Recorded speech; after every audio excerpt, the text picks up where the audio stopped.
지금 시장이 굉장히 어렵습니다. 급등락이 진행되고 도저히 대응이 어려울 정도로 시장은 급하게 움직이고 있습니다. 반등은 느리고 떨어지는 속도는 빠릅니다.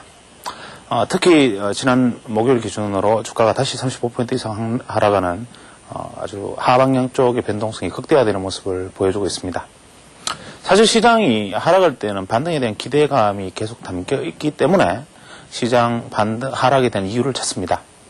우리가 보통 하락의 이유를 찾기 시작하는 이유는 그것만이 해결되면 반등하지 않을까라는 기대감이 있기 때문입니다. 우리가 투자 심리학 입장에서 놓고 본다면 주식시장이 처음에 하락했을 때 중국 시장의 경착륙, 또 미국의 금리 인상, 그 다음에 유가 인하 이런 이유들이 돌아가면서 번갈아 이유가 되어줄 때 시장이 반등에 대한 기대가 여전히 남아있는 것이고 그 말은 여전히 하락 압력이 남아있다는 뜻입니다. 그런데 지난 목요일 기준으로 주가가 갑자기 급락할 때는 이미 알려져 있던 악재, 중국의 금리 인상 가능성과 유가가 배럴 증산이 예상보다 적다라는 이유로 시장이 급락했지만 오히려 그 전에 미국 시장의 경우에는 영향을 전혀 받지 않았습니다. 이것은 이제 시장 하락의 이유를 더 이상 찾기 어려울 정도로 같은 이유라 하더라도 이제는 약간 포기심이 들기 시작했다는 것이기 때문에 사실은 마지막 하락 파동이 이제 시작되고 있다라고 볼 수 있습니다. 시장이 마지막 하락 파동이 진행될 때는 대개 하락의 이유조차 찾기 어려울 정도로 속도가 빨라집니다. 급등락이 심해지고 시장이 움직이면 더 급해지기 때문에 이럴 때는 투자자들이 투자의 매매 기준을 세우고 그 기준을 따라서 침착하게 바라보는 것이 현명합니다. 지난번에 시장에 대해서 간단하게 말씀을 드릴 때 일단 지금은 단기적으로 일봉을 가지고 매매할 때는 아니다라는 말씀을 드렸습니다. 주봉상의 어떤 긴 차트 흐름을 보고 시장을 살펴보는 것이 좋은데 지금 우리 시장은 40주 이동평균선을 중심으로 주봉을 살펴봐야 됩니다. 우리가 40주 이동평균선을 가만히 살펴보면 재미있는 특징이 있습니다. 40주 이동평균선의 흐름은 이런 형태로 움직이고 있습니다. 잘 보시면 아주 미묘한 차이가 있지요.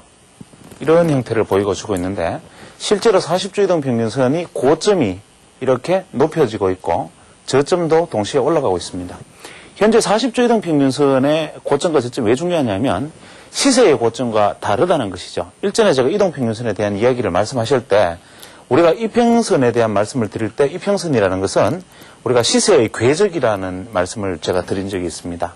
여기서 말하는 궤적이라는 말, 이것은 대단한 의미를 가지고 있는데 우리가 시세라는 것은 명멸하면서 계속 부딪혀가는 흔적들인데 이 시세의 높낮이만 2차원적으로 바라보다 보면 우리가 추세선이라는 것의 함정에 빠지게 됩니다. 그래서 그 시세들이 어떤 궤적을 그렸느냐 하는 것을 나타내주는 것이 이동평균선이니까 실제로 시세는 더 고점을 높여설 수도 있고 낮춰설 수도 있지만 이 이동평균선의 궤적은 달라질 수 있습니다.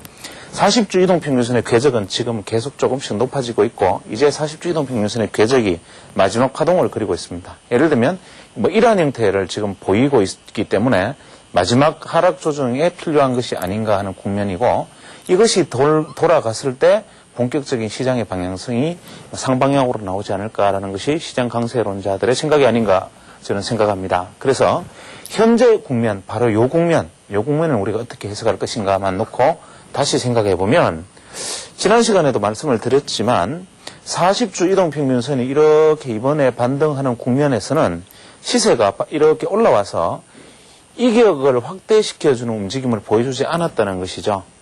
원래 시세라는 것은 이동평균선 중심선에서 이격을 확대시켜 나가는 힘, 이것이 바로 에너지죠. 이렇게 이격을 계속 확대시켜 나갈 수 있는 이 힘은 시세 에너지가 살아있는 것이고 이것은 매수세와 매도세의 강력한 충돌에 의해서 시장의 수급들이 충분하게 진행을 시켜 나가는 것인데 이러한 형태가 아니고 시장의 이동평균선의 방향대로 시세가 그대로 같은 추세로 올라간다는 것. 이것은 무엇이냐면 결국 같은 이격을 보이면서 시장이 그냥 계속 반등한다는 것이니까 이 경우는 매수세와 매도세의 충돌이라기보다는 시세에 혹은 시장 거래자 간의 타협에 의해서 시장이 그대로 관성에 물어들듯이 흘러갔었다는 것이죠. 즉 이것은 시장의 수급이 가면 갈수록 넘치는 상황이 되었기 때문에 이렇게 넘쳤던 상황들, 예전에 이렇게 해서 올라갔어야 했던 부분들이 이러한 매물 청소 작업이 없었기 때문에 이 부분들이 일거에 반영되어서 지금 시장이 급락하는 형태로 왔지요. 그래서 시장이 지금 잘 보면 이동평균선을 지금 현재 시세가 돌파를 해서 이제 40주 이동평균선으로 주봉상이 돌파를 해서 한 차례, 두 차례 반등의 조짐을 보이다가 결국 마지막 주에 반등에 실패하는 모습으로 지금 나타나고 있습니다. 이 말이 대단히 중요한 의미를 갖습니다.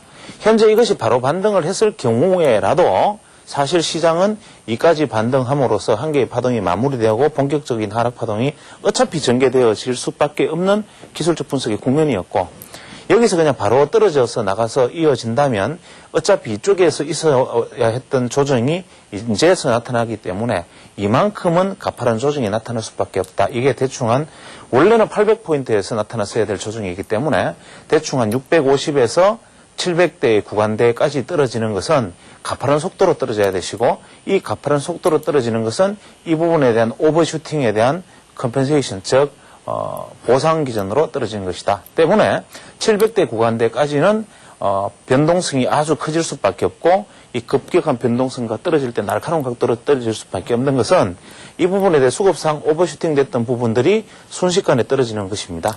그러나 만약에 주가가 700포인트가 무너지면 더 빠른 속도로 떨어질 것 같지만, 만약에 700포인트가 무너진다면 주가가 떨어지는 게 굉장히 완만한 속도로 떨어져서 이렇게 완만한 반등을 불러일으키면서 다시 이평선을 되돌리는 순간 이것이 본격적인 시세의 새로운 출발이 될 수 있겠죠.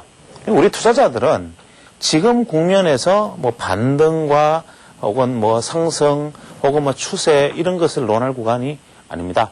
그냥 우리 주식시장은 그저 평탄하게 기준을 가지고 매매하는 것이라고 생각한다면, 사실 예를 들어서 제가 솔직하게 제 생각을 먼저 말씀드리면, 저는 예전에 이 주가가 이렇게 돌파해서 약 한 800포인트가 갔을 때 사실 이 지점에서 어떤 말씀을 드렸냐면, 아마 이 시간을 통해서 드린 것으로 알고 있습니다. 주가가 오를 만큼 이제 거의 오른 것이 아니냐, 이제는 더 이상 올라가기 힘든 것이 아니냐, 이 위로는 글쎄 이렇게 생각했는데 실제로 여기서부터 150포인트가 올랐으니 뭐 드릴 말씀이 사실 없는 것이지요.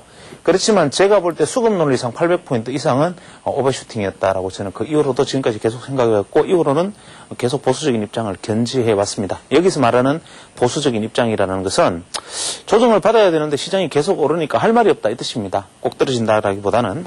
그런데 어쨌거나 간에 시장이 오버슈팅 됐던 부분은 떨어져서 저는 800포인트까지 온 것을 이제 원위치로 돌아온 것이라고 생각하고, 다만 이만큼의 타임프레임을 여기서 가지고 있었고 시간 가치만큼의 변화가 있기 때문에 800이 여기서 조정받는 800과 여기서 800이라는 것은 의미가 있는 것이지요. 따라서 여기서 조정을 받았다면 대충 우리가 한 600포인트, 650포인트까지 조정이 필요하지만 여기서 받은 조정은 대충 한 660포인트에서 한 700포인트 정도 수준이 무난한 것이 아닌가라는 생각을 합니다. 엄밀하게 좀 더 거짓말처럼 이야기한다면 현재로서는 680포인트 수준이 합당한 정도의 최저 마지노선이 아닌가 생각합니다.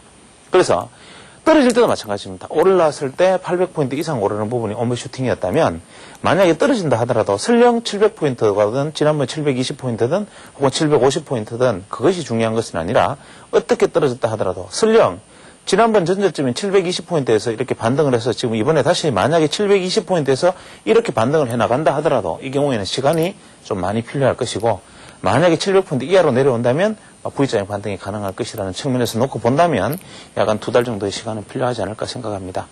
만약에 재료 측면에서 놓고 생각한다 하더라도 현실화되는 작업, 우리가 이 토스콜라니의 입장에서, 베타콤폴리 입장에서 놓고 본다 하더라도 금리라든지 이러한 것들이 실체화되는 현상, 그 다음에 중국 경기라는 것이 어느 정도 손에 잡히는 국면, 이러한 국면들이 시간을 필요로 하는 국면이 아닌가 생각합니다. 그래서 저는 가장 현재 국면에서 강력하게 추천하고 싶은 것은, 일단은 코스피의 주봉을 살펴보십시오. 코스피 주봉 차트를 보면 이것이구나. 지금 현재 만약에 요 국면으로 지금 현재를 좁혀서 생각한다면, 지금 시세가 이 40주 이평을 무너뜨렸구나. 그리고 다시 이를 재돌파하는데 지금 실패하고 있구나. 그렇다면 이 40주 이동평균선을 확보해서 올라가고 난 다음을 일단 매수 우위 국면으로 생각하자. 이 40주 이평 아래에 있을 때는 매도 우위 국면으로 생각하자. 그래서 매도 우위 국면에 있는 국면에서 굳이 저가 매수에 나설 필요 없다. 그냥 그것이 실제로 더 많은 수익을 보장한다 하더라도, 삼성 어제 폴에서 전문가 폴을 했습니다. 제도권 전문가 폴에서 제도권 전문가의 약 한 80%에서 85%가 현재 삼성전자는 강력한 저평가로서 매수해야 될 이유가 있는 구간이다라고 얘기를 하고 있지만, 실제로 삼성전자 주가는 현재로서는 만약에 하반승 밴드로 본다면 40만 원대 초반까지 떨어져야 합니다. 종합주가 지수를 따라간다면, 그러면 물론 그것이 어떤 형태를 보일지는 모르겠으나 우리가 분명히 지금 필요로 하는 것은 40주 이동평균선 위로 시세가 올라가는 지점까지 기다려라. 무조건. 그래서 이것이 아무리 밑으로 빠져도 저평가, 뭐 현재 매수 국면, 반등 국면이라는 것이 물론 기술적인 테크니컬한 아주 샤프하고 델리킷한 어떤 감각을 가진 분들은 여기서 매수해서 수익을 낼 수 있겠으나 일반 투자자들이 현재 만약 여기서 투자 수익을 낼 수 있는 분이라면 여기서 팔 수 있는 능력도 있었겠지요. 내가 만약에 여기서 팔 수 있는 능력이 없었다면 여기서 매수할 수 있는 능력도 없는 것이기 때문에 굳이 이러한 무리를 할 필요가 없고, 다음번에 40주 이동평균선 위로 시세가 올라갔을 때는 이것이 올라갈 수 있는 이 폭이 대단히 여유가 충분히 이후로 매매해서 수익을 낼 수 있는 구간이 충분히 많기 때문에 굳이 뭐 내가 바닥에서 어떻게 해보겠다라는 욕심을 내지 마시고 이 40주 이동평균선 아래쪽에 있는 시세에서는 그냥 관찰한다. 시장이 어떻게 올라가는지를 잘 지켜보겠다. 이런 정도의 마인드로 접근하시는 것이 바람직합니다. 선물 거래자들 입장에서도 40주 이동평균선 아래에서는 매도의 기회만 노려야 됩니다. 즉 시세가 반등하면 언제쯤 매도하면 좋을까라는 관점에서만 접근해야지, 많이 떨어졌는데 언제쯤 매수 플레이를 하면 좋을까라는 관점에서 접근하는 것은 절대로 안 됩니다. 시세가 40주 이동평균선 위로 올랐으면 코스피가 그때는 언제 매수할까? 시세가 올라가서 조정받았으니까 이제 매수해야지, 조정받았으니까 매수해야지 하는 매수의 기회만 노리면 되는 것입니다. 그래서 우리가 40주 이동평균선이라는 것이 갖는 의미는 선물 파생거래자 입장에서도 40주 이동평균선 아래에서는 매도의 기회만 노린다. 언제든지 나는 매도 찬스만 주어지면 매도하겠다라는 국면이다. 그렇기 때문에 반등의 국면마다 실패하고 떨어질 때는 날카로운 각도로 떨어지기 쉬운 국면이고, 이 40주 이동평균선 위쪽에서는 매수자가 언제 매수할까만 노리는 국면이다. 조정받으면 매수하겠다. 이 정도 조정받으면 매수하겠다 해서 매수의 기회만 호시탐탐 노리는 국면이다. 라고 저는 정리하고 싶습니다. 그래서 지금은 복잡한 기술적 분석이나 복잡한 이야기를 할 필요도 없고, 실제로 파동론에서 볼 때 중기 파동상 5개의 상승 파동이 마무리되고 이제 조정 A 파동이 마쳤고 조정 B 파동 이후에 조정 C 파동이 발생하고 있다. 이런 식의 파동도 사실은 장난과도 같은 이야기입니다. 그래서 지금은 파동이다, 뭐 어떤 기법이다, 다양한 여러 가지 분석 수단이다, 이런 것이 중요한 때도 아니고, 더더욱이 중요하지 아니한 것은 현재로서는 기업의 이익이다, 뭐 혹은 기업의 자산 가치다와 같은 오히려 시장 전체의 흐름과 배치되는 듯한 어떤 바텀업이라는 표현을 쓰긴 합니다만은, 이런 배치되는 듯한 이치조차도 당분간은 무시하는 것이 바람직하다. 현재의 시장의 논리는 수급의 논리이기 때문에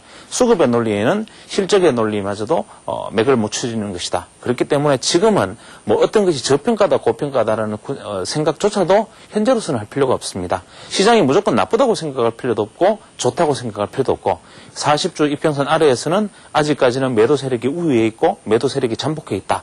언제 매도 세력이 등장할지 모른다. 40주 이평선 위로 올라갔을 때는 매도 세력이 청산될 만큼 되고 이제 매수 세력이 숨어 있구나. 이 매수 세력이 어디에서 튀어나올지 모른다. 이런 관점에서 접근하는 것입니다. 40주 이동평균선 위로 주가가 올라서는 날, 그때 시세를 다시 이야기하겠습니다. 그때까지는 현재와 같은 관점을 저는 계속 가지고 갈 것이고, 그렇기 때문에 시장 이야기를 할 이유도 없습니다.